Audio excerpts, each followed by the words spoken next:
Anybody ever heard of Bo Jackson? So Bo Jackson was pretty good at what he did, right? Both baseball and football. As a youth, Bo Jackson didn't get to play very much because he was really hot-tempered and would frequently get sidelined or benched because he couldn't control his emotions. And one night he was watching, I think it was Friday the 13th or Halloween. I don't condone the character that he chose, but he's watching this movie and he sees this just cold, calculating killer that was just effective at what he was doing. Again, not the right archetype, but what he thought in his head is like, wait a minute, that's the way I need to be on the field. I need to be just cold, emotionless, and effective at what I'm doing. So Bo Jackson would say that Bo Jackson never played a down of football or an inning of baseball. It was this archetype that he created in his head that the moment he stepped onto the field, he became that different character. He became that version of Bo Jackson that wasn't saddled with too many emotions and wasn't saddled with, outbursts that would get him kicked off. If we can use that same level. There's a book out there that was written about using archetypes and how we can use archetypes in a way that allows us to overcome some of those areas that we're not comfortable with. I don't want to be a salesperson. Well, you're not going to be a salesperson. You're going to be a guide. And it's cool. I mean, most people don't, because we have all of that stuff that comes with us. So like, hey, like no one wants to be that. I don't want to be that. And I've been one most of my career. So think in terms of guide. That's how you show up. That's how your team can show up. And then as we go through the rest of today, you'll see where some of this stuff ties together. So the second problem that is plaguing businesses and dragging down is when we arrive. Most of the marketing and sales activities are pursuing those people that are in the active buying. And one of the things that Dana probably gets really frustrated with is he's watching margin and he's watching commoditization. And we should all think about that in our business, because people want to put you in a column with 4 other people and say, well, you're all the same. And if I do that, I worked in healthcare for many years. They love this, they love these, put it all in a column. Well, I can make a Mercedes-Benz and a Chevette look the same in a column because they both have 4 wheels. They both can get you from point A to point B. They both have a steering wheel. They both have windows. They have turn signals, and they have brakes. A Mercedes-Benz is a Chevette on a spreadsheet. You guys know what a Chevette is? Anyone? Maybe I might be dating myself because they're not around anymore. I could say Yugo. You remember Yugos? But if we let ourselves do that, we get put in a spreadsheet. So if we're just pursuing the active buying, we're already in a race to the bottom. So the next thing that we're going to talk about is not arriving late. So if you think of going to any event, what happens when you arrive late to an event? And by the way, right? Okay, exactly. So you felt embarrassed, you felt uncomfortable. Yeah. What else? You miss stuff. You feel like you're behind. So that's all true. So the customer journey, you guys have seen this straight linear approach, from awareness to interest, consideration. If we go to that earlier slide where we thought of how far they're putting salespeople off in the decision, it's usually somewhere just before purchase or somewhere before evaluation. This is not to scale, obviously, right? Because when they go from being unaware to aware, that whole thing can take anywhere from months to or just a few days. And then going from awareness to any sort of interest, again, there could be all kinds of time that takes place. If it's in a business, once they realize they have an issue, they might do some internal research. They might form a team to look at it. They might start to set a project aside for it. So there's going to be some level of activity that the customer is going to take place. So if we go back to that the first model, Think of the lower part of the axis as the customer journey. The vertical axis is going to be your margin and the client's benefit, the value that the client's going to get out of it. So if we think in terms of that buyer's journey, remember it's really this. So I'm going to show you on the one linear model, but it's really this. You got all these different people going in all these different directions. And when we arrive late, if we think of this as the starting point and this is their ultimate destination, and we're arriving somewhere in here, if you have multiple people, look at all that has happened that you don't know about. And by arriving late, I mean we're showing up at the time that they're now showing interest in buying. We're going to evaluate 5 firms. We're going to decide, we're putting out a bid for power tools. We're going to bid for different pest control companies, or I've decided I'm going to go MVP or a yoga studio or something else, but I have to get in shape. All of this has taken place before we show up. And so we already feel like we're behind, and what we're going to all automatically settle into whatever framework they have in their mind for what they think they need to purchase. And how often is that right from what we've talked about earlier today? Like 15 to 20% of the time. It's not the right thing for them. Might be close. So I use this model. The green line is when the reps are invited in. This is when we're having the buying. So all of this stuff has taken place before we show up. So they've done their research, they've had conversations. So for us, if we assume, if we get to come in and we co-create the problem with them when they identify it, we're gonna maximize our margin. And that's okay. In fact, that's very good because they're gonna also get value. If we wait until they invite us in, our margin automatically starts falling off because we're not gonna get the full value because they're not gonna know about all the value of our business. We're going to end up being compared to the other firms out there. We're going to be compared to different companies. And are they even comparing the right things? Or are they making a Chevette look like a Mercedes-Benz? But that's just our issue. What they also don't realize is if they were to co-create the right problem with us, they get to the top of the mountain. They maximize their value.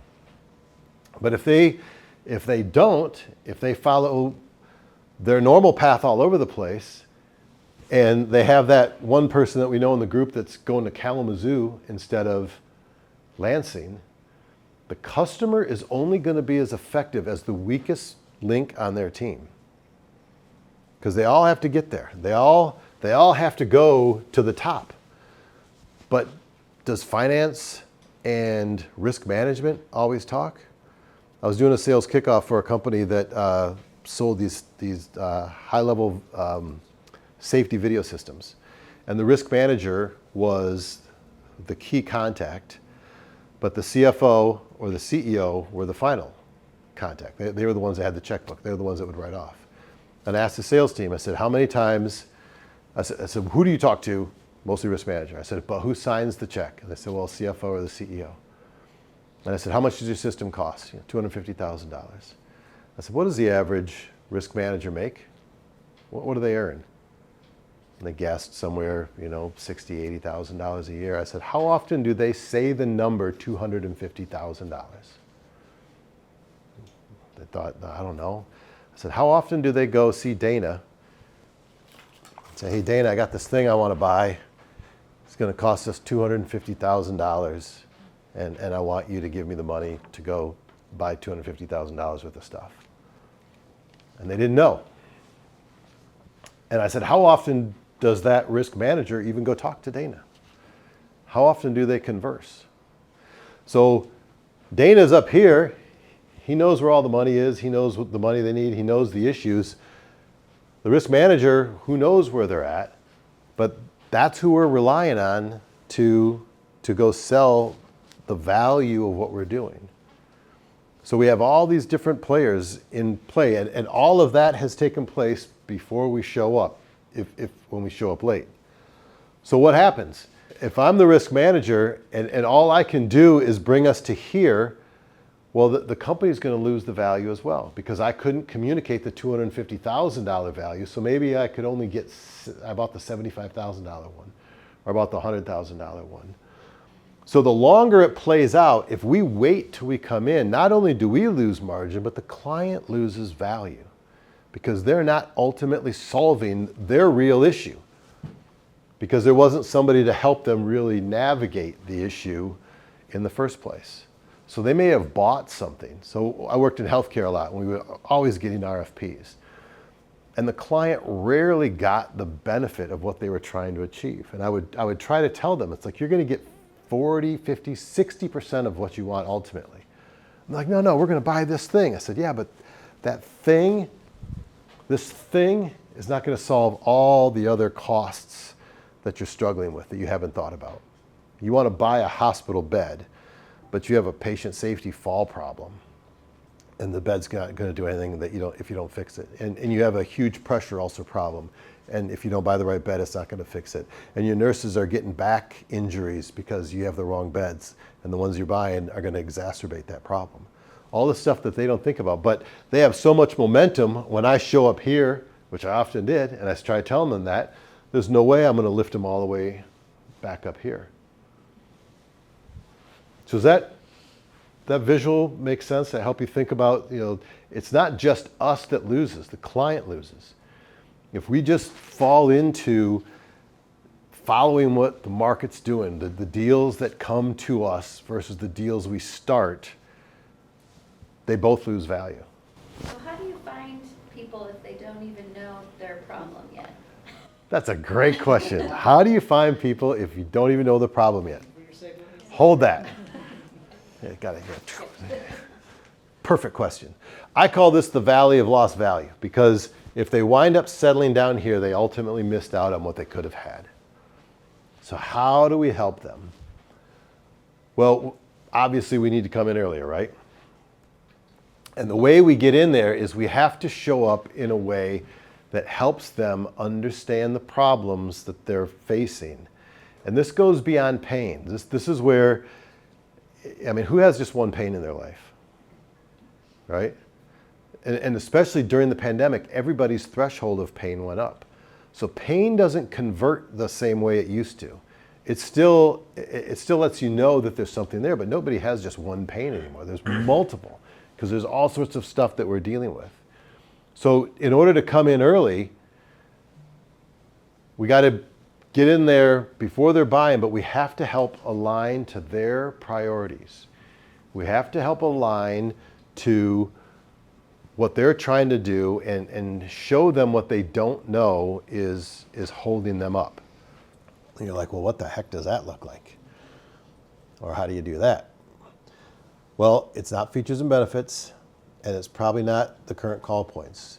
This will probably involve going, if it's B2B, it's probably higher level within the organization if you're not already calling on owners and boards, but it is definitely usually higher call points. So you want to get into some brain-friendly messages. So there was an election last night. Think about all of the past few months. What were both sides appealing to?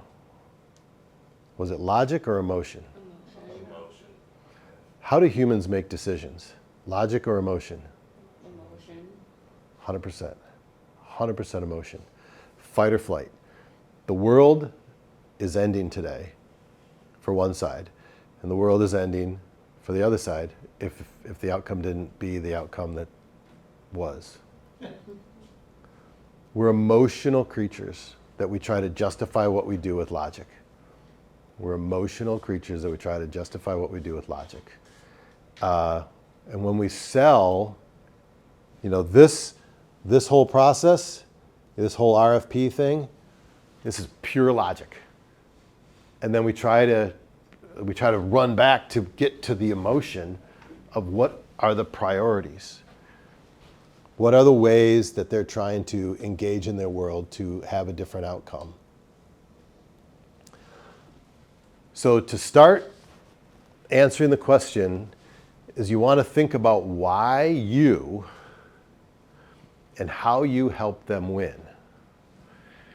And this is going to be around the ideas of the unique elements of your business. So have you guys ever seen Simon Sinek's, the circle that he does, the find your why? That is a key driver for why people make decisions. The why you. What is it that is unique about you? What is it that makes you different? What is it that, and this might sound it might sound like a tangent to be like, well, wait, but you said earlier it's not about your product, it's not about your solution. It's not, but they do want to know about you. They want to know your why. They want to know what makes you tick. Especially some of the younger generations, it's really about the why, and then how you help them win. So one of the big problems that I saw in the sales world was they would say, well, they don't have to like you. Well, I beg to differ. Now, I can't have a need to be liked, but if you're taking somebody through a full cycle marketing project with strategy and branding, how long does it normally take? I mean, anywhere from 6 to 12 weeks. 6 to 12 weeks. So 2 to 4 months, right? Okay. If I'm a total pain in the rear end and no fun to be around, who wants to hang around with me for 12 minutes, let alone 12 weeks? So the why is important. How you make them feel, how you make them think, how you make them view the business is important. That's your why. That's some of the unique characteristics about you and your business. That's some of the stuff that you know around in here. So take Custer, this building that we're in. I mean, and during a break, walk around and look at it. It's gorgeous. Like they set up offices that are amazing. That's part of their why. It's furniture. I mean, they sell like this kind of stuff. But look at the environment and look at all the little nuances that they do with the bird lamps that they have out there that I don't even notice until you look at it. And you're like, oh, maybe that's why that looks so cool. That's their why. So in and around all of the products that they sell are the unique ways that they put it together to make, and their whole approach is they want your employees to want to come into the office. How do you earn their attention to come back into the office? That's some of the why. So why you and how you make them win. And again, this goes back to, you got to stop and think about the insight and knowledge and expertise that you have, not only in your domain, but the stuff around it. What are the unique characteristics of your business? What makes you different? What made you want to go into business in the first place? What's your origin story? What's that thing that made you go, you know what? I see, because it's not just money, and it's not just like I want to be my own boss. It's like there's something else in you, or in the DNA of your organization, or in the way you thought about things, or the way you engage things. There's magic in there that leads people to want to engage, that will answer that question, why you? And then it's not what you do, it's how you help them win. So if I say, well, I have a 5-step process that will help you identify, where the weak spots are, then you kind of go, 5 steps. But if I go, hey, I can help you avoid all the obstacles that trip you up and lead to higher growth revenue. Or even better, I believe that the greatest threat to your business is your inability to transform your sales strategy to one that grows margin and customers at the same time. So that one's way easier. Because now you're like, oh yeah, that's what I want to do. Or you go, yeah, go away. And both of them are okay. Part of the idea that I'd like you to leave with today is no is your new best friend. Like, you want no's, because I don't want to try to convince her. If my belief, if my ideas, if my expertise, if my way of engaging doesn't make her go, yeah, that's what I'm trying to do, I don't want to be trying to make her, because I'm wasting both of our times. But if I can frame it in a way that she's like, yeah, I want to go there, now it makes it a whole lot easier. And it takes away all of that friction of the time just trying to find an angle to convince her, as opposed to trying to find, is there a fit? Is there a mutual fit? So thinking about your knowledge, insight, and expertise, and we go back to what our goal is, right? We're trying to do these three things that we talked about earlier. Your knowledge, insight, and expertise around how you help them identify problems, how they solve their problems, and how you help them move from where they are to where they ultimately want to be. So when we arrive late, we're feeling behind, we're feeling stressed, we're feeling like we missed something, we feel like we got to catch up. So how do we avoid that? We go into our next exercise. So I'm going to give you two little bits of a different way of thinking, and then we'll work on how you can start framing that up. But we're going to think in terms of these two different exercises. Pass it around. So, anybody like hiking? So you know what a topo map is? What's a topo map? Like the elevation. Mm-hmm.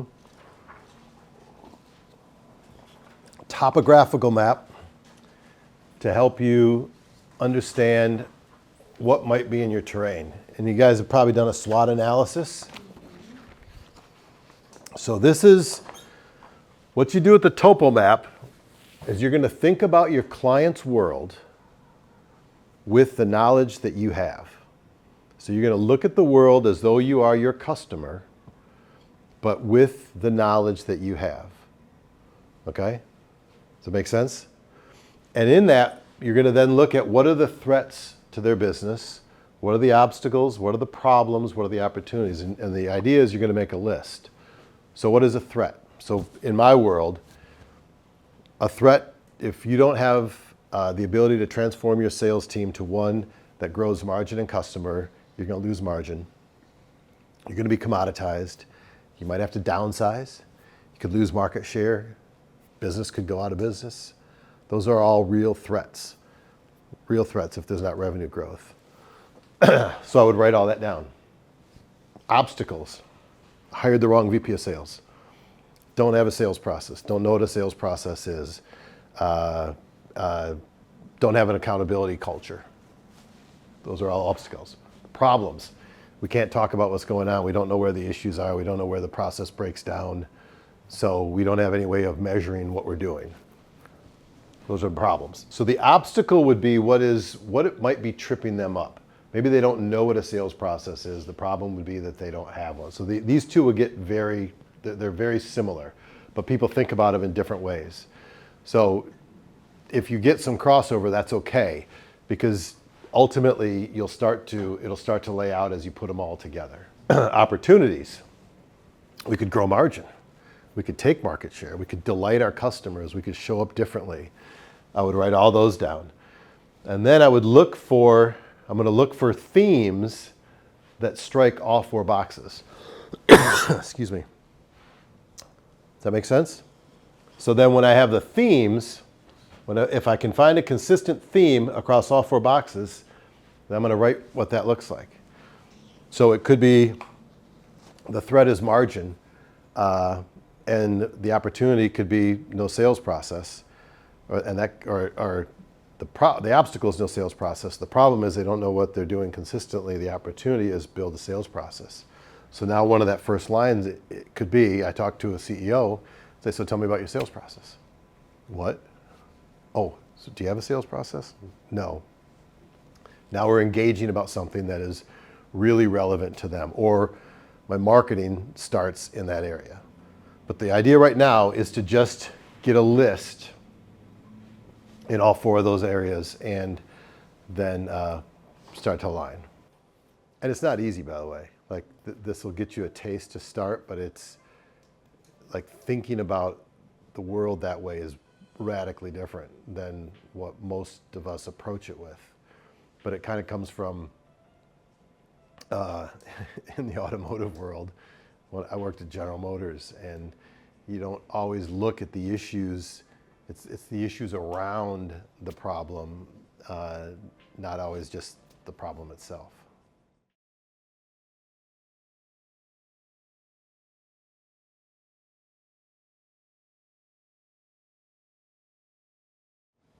You guys got some stuff down? So what'd you think of the process? So, got something you can share? Yeah, I feel like I've never thought about, so we get a lot of people that get really frustrated because one, it hurts. And two, they're like, well, I want to do this Instagram thing. Why can't I do that? And it's like, well, you have to do X, Y, Z before you can do this. And so people get really frustrated and then they leave because they don't, it hurts and then it gets them there. So, but we never educate people on like, hey, this is gonna hurt. Like, you might end up with bruises, and that's a very normal thing in our world. So what causes them to be willing to go through the bruises? Understanding that it's part of the process, but it's after they're already a customer. So if somebody comes in for the first time and they're like, oh my gosh, this hurts, we have a hard time getting them to come back. If it's someone who is already like, oh yeah, I worked out a little bit, I understand how it hurts, like I get a little bit more, so like we have an intro series and then we have drop-in classes. The people who come to the intro series, they're locked in for 5 classes. Drop-ins are people who just come from one. We find that those drop-in people are the one, they're like one and done. It's the intro people that stick around because they've stayed for longer. They understand the process more. Okay. So do you talk about the pain right up front? Do you talk about the bruises right up front? In some classes. In the Okay. intro series, we always do. In any of your outreach or social media No. or email, do you No. talk about that? Mm-mm. Okay, so maybe that's something to add in. Yeah. Great. So did you find a theme? I mean, that's a great finding, but like, so any other themes that you saw through there that, obstacles, problems, or opportunities, like linking that all together, did you come up with a top?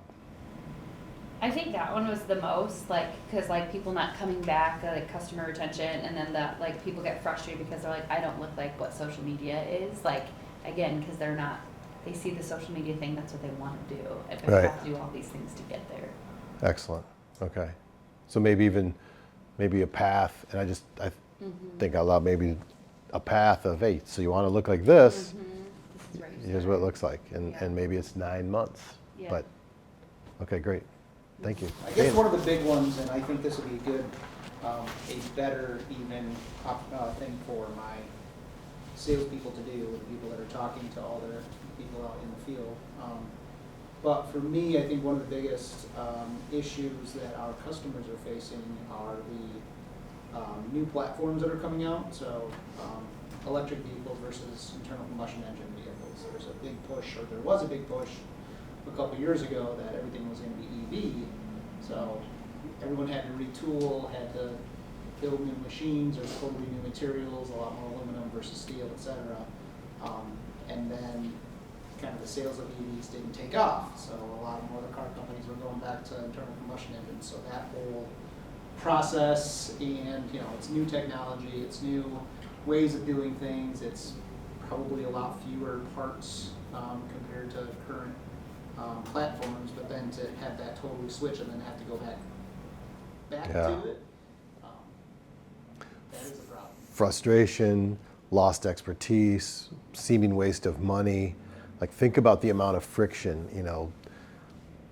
governmental overlords telling you what to do. Like, think of all the friction that's in there in your client's head around those issues. That's why it's never just our product or solution. It's all that stuff that goes around it. Excellent. So if we can come in and provide a solution to say, yeah, a lot more stuff, even if it's not moving to EV, is going to be moving to these lighter weight materials. Here's, that you've only done steel for your whole career, but here are some aluminum ways of doing it. And again, not a sales guy, not a tech guy. Right. But No, but helping that's them understand that there are other markets other than what they've been kind of doing that are Right. related, and they can move into those as well to But- help them grow their business. But did you hear what you just did? Just before you said not a sales guy, you talked about their world and their problem and what's coming in a way that allowed you, that would start a conversation before they're buying. You're going to hurt. I get you probably want to look like so-and-so. We can have a path, but it's going to hurt first. Now you're having a conversation before they're buying. And that's what this idea is, because then you're inviting them to join along and kind of co-create it with you, if you can get them. Because the whole concept of this, and then the exercise we're going to do next, is about how to engage and start having a conversation about their business before they're in a buying event. How about you, Heather? I kind of was like testing some of the ways we already do this, but I think that in our world right now, a lot of our clients are overwhelmed by the 50 million different social media platforms and AI and all of that. And so I think just coming back to helping them navigate that, we have those resources, we have more time, we can sort through all of that. They don't have time, that's not their job, right? Right. But we can come alongside them and help them navigate some of those things. Because I do think they feel very squished for time and stretched very thin. And a lot of times in their world, there might be a marketing person that does not check every box.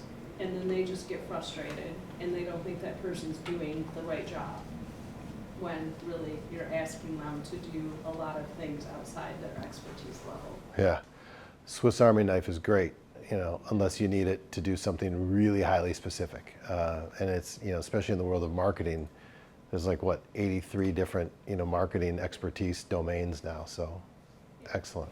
If you want to chuckle, just read some of the help wanted ads. Oh, yeah. Yeah. Yeah, and it's funny, that's one of the things I help CEOs with is like, so what does business development mean to you? Because I read LinkedIn job ads and Indeed job ads all the time, and they're horrible. Right. Yeah, and during the Great, you know, resignation, when we all got locked in and we all realized, hey, wait a minute, my boss is a jerk, and I feel a whole lot better when I don't have to see him every day. Like, I'm going to go do something else. 73% of the people that left after a few months were willing to go back because they found the grass wasn't greener and the company wrote just as bad of a thing as their predecessor did. So yeah, you're right. Good, thank you. I viewed it from just one specific market sector that we deal with, and that's nonprofits. And a lot of their threats are like, you know, there's not a lot of extra, the economy right now, they rely on donors, there's not a lot of extra money. And other nonprofits too, deciding who you're gonna give your money to too. And they have very small budgets and unrealistic expectations when it comes to marketing. So I'll get a very teeny tiny budget and then they want Millions. all these, and they want all these direct, you know, they want to see results and revenue and donors, but it's hard to try to get that and get someone to believe in a cause that is theirs.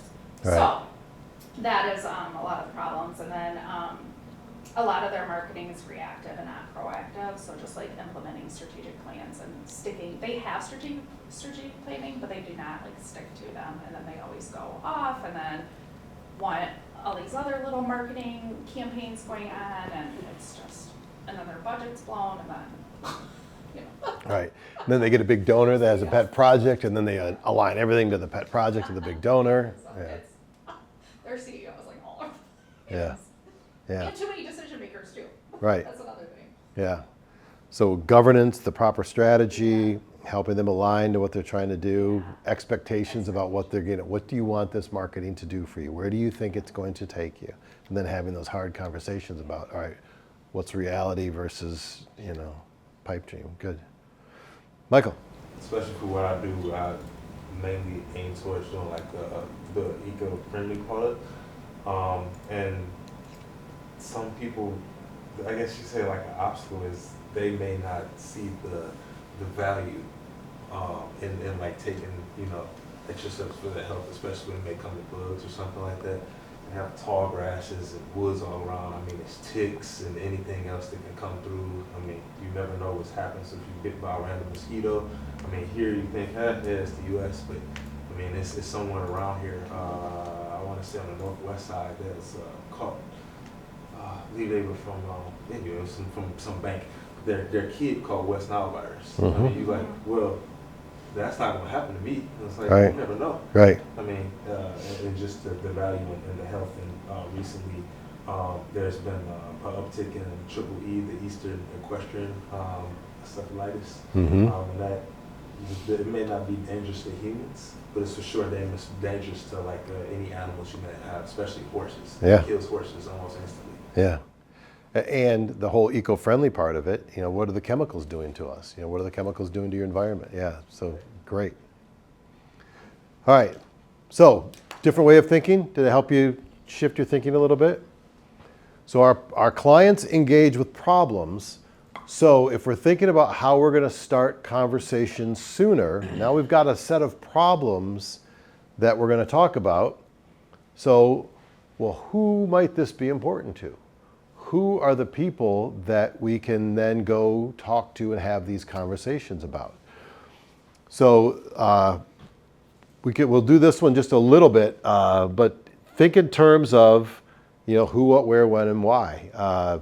Location, and your 4-box can be different because the market might be homeowners, or they might be nonprofits. The titles might just be, mom and dad, or homeowner, or CEO and board. The interesting part is to think about in terms of the behavioral. If you think of that client that you just gel with every time, try to think about what it is about them behaviorally that you can observe. And then also think in terms of what's that client that you really don't want to go see when you have to see, and what is it about them or the problem, the client that's always a problem, that's always, you're losing, perhaps you're probably losing money on trying to convince them. Because we want to get our head around who is our best fit, who are the best people, because not everybody gets to have access to you.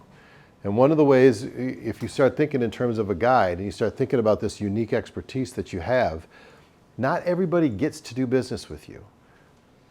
And that's the way you should look at it. You're not the right fit for everybody, and that's okay, because it's a big world and there's a lot of opportunity. The first two are pretty easy. The value for you is in the behavioral, the psychographic, the type of people, and then the titles. Because ultimately through this process, you're trying to figure out the big problems that you are uniquely suited to solve, who that's important to, because then that starts to influence the why and the how. So some other questions that you can think about is, they're going to engage with, so what are they trying to do? What else might they be doing? What are they doing now? How's that working out? There's a book that came out a few years ago called A More Beautiful Question. We're not in the age of knowing, we're in the age of asking. So if you think about AI, if you've played with AI at all, the quality of that experience is dependent on how good you ask the question or how well we ask the question. Same thing for our clients. It's the questions, it's the conversations. And one of the whole things about showing up differently is that it allows us to have better conversations. It allows us to just approach our customers in a way of trying to understand what they're doing so that we can figure out if we are the right ones to help them or not.